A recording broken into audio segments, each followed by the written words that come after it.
Good day friends, I'm Dr. A.S.K. Gupta and I'm going to talk to you about prostate enlargement or prostatomegaly, or simply called as the benign hypertrophy or benign hyperplasia of prostate.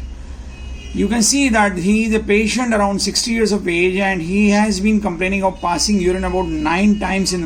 If you see carefully, this is the bladder and the bladder wall appears to be thickened and the prostate is abutting or enlarged inside the urinary bladder also, and the whole prostate is enlarged in a large manner. Both the lobes of the prostate as well as the median lobe are enlarged and they are projecting into the bladder, causing severe hypertrophy or hyperplasia of the prostate. When I measure this prostate, we find that the prostate is around 79 ml in size. This is a hugely enlarged prostate, and the prostate, another thing to see is that all the lobes which are enlarged, they are uniform in echogenicity. They do not have any calcification, though the calcification presence does not indicate towards the presence of malignancy in the prostate, because calcification or the nodular hyperplasia of the prostate can be seen in the prostatomegaly or the benign prostatic hyperplasia. Here there is no nodular enlargement and the uniform echogenicity of the prostate, so it is likely to be a benign prostatic hyperplasia. Hypertrophy is said when there is increase in the size of the cells, and the hyperplasia, the term used when the stromal cells and the parenchymal cells of the prostate increase in size. In BHP, the stromal cells and the parenchymal cells, they increase in number, so the correct term would be the benign prostatic hyperplasia. Or the prostatomegaly or the BHP are used interchangeably, but prostatomegaly would in fact include all the causes of prostate enlargement, including the cancerous growths also. But in this case, there is no cancerous growth.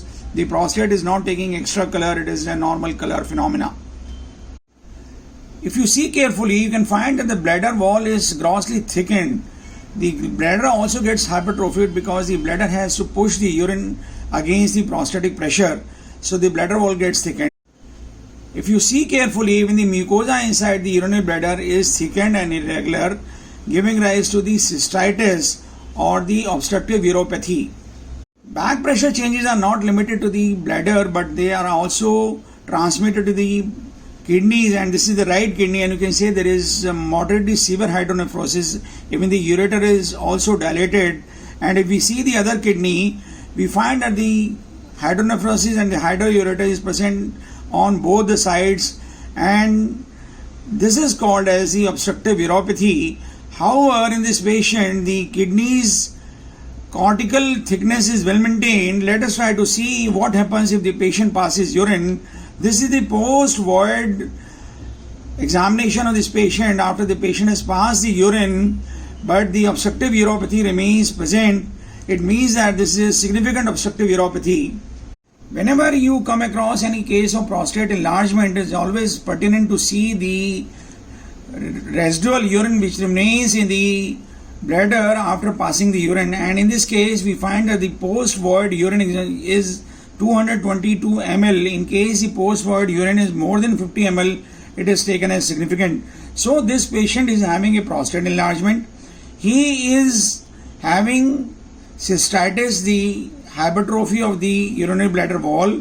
He is having post-void urine which is grossly increased 222 ml, and he is having back pressure changes in both the kidneys. So this patient requires urgent surgery for the prostate removal or the TURP.